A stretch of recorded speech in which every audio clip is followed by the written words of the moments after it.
It was a brisk autumn day in Toronto when thousands gathered for what was billed as a rally for humanity. The event promised to unite people against all forms of hatred and discrimination. Signs proclaiming "Stop Hate," "Love is Love," and "Humanity First" dotted the crowd. Among the throng were Jews, holding placards referencing October 7th and denouncing hate in all its forms. The event was well-intentioned, heartfelt, and inspiring, but it also illuminated a persistent and deeply ingrained issue within Jewish communities. Jews, as they have often done throughout history, grouped themselves into the broader us of humanity, failing to specifically and unapologetically call out Jew hatred for what it is. This phenomenon, where Jews align their struggles with universal messages rather than explicitly addressing antisemitism, is not new. From civil rights movements to broader campaigns against hatred, Jewish communities have long been leaders and participants in universalist causes. But in doing so, we often fail to assert our unique vulnerability as a people.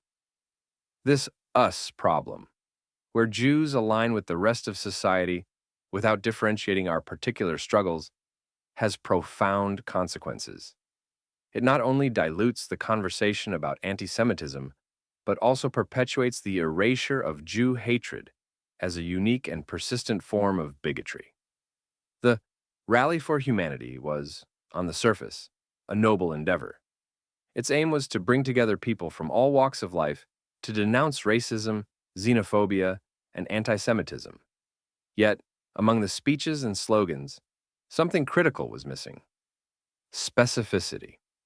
While speakers referenced October 7th and the importance of standing against all forms of hate, there was little mention of the specific and escalating threats faced by Jews today. This omission was not accidental. It was strategic.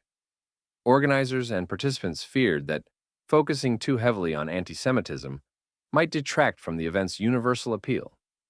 Many Jews in attendance seemed content with this approach.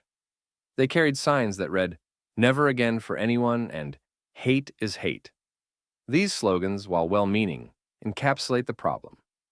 They suggest that Jew hatred is just another flavor of the broader bigotry buffet.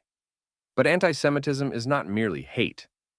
It is a unique and ancient form of scapegoating that morphs across centuries and societies, often targeting Jews regardless of their actions or affiliations.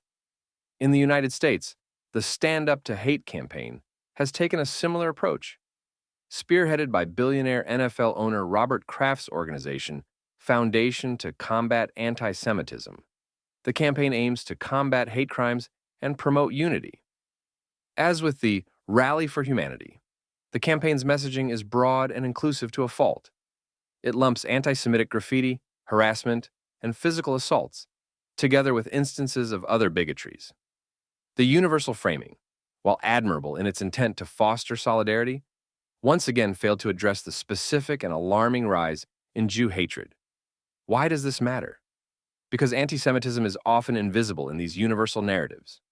When a synagogue is vandalized or a Jewish student is harassed on campus, these incidents are subsumed under the generic banner of hate. The unique historical, cultural, and social dimensions of antisemitism are ignored, making it easier for society to overlook or dismiss these acts as isolated incidents rather than part of a broader pattern. To understand why Jews often fall into the trap of universalism, we must consider both historical and psychological factors. Historically, Jews have survived by blending in. In the diaspora, aligning with broader societal movements often provided a measure of safety and acceptance. This survival mechanism became deeply ingrained over centuries of persecution. Psychologically, many Jews feel uncomfortable asserting their particularity. In a world that prizes inclusion and diversity, calling attention to antisemitism can feel parochial or even selfish. Some fear that emphasizing Jew hatred might alienate allies or make Jews appear overly concerned with their own plight. This fear is not unfounded. History is littered with examples of Jewish advocacy being met with suspicion or hostility. But this reluctance to assert our particularity comes at a cost. By failing to name and confront antisemitism explicitly, we allow it to fester and evolve unchecked. Worse, we send a message, both to ourselves and to the world, that Jew hatred is not a pressing issue. This erasure not only undermines efforts to combat antisemitism, but also leaves Jews increasingly vulnerable. The danger of universalism is that it dilutes the unique experiences and struggles of marginalized groups. Imagine if the Black Lives Matter movement had framed its messaging around all lives matter. Such an approach would have been seen, rightly, as dismissive and counterproductive.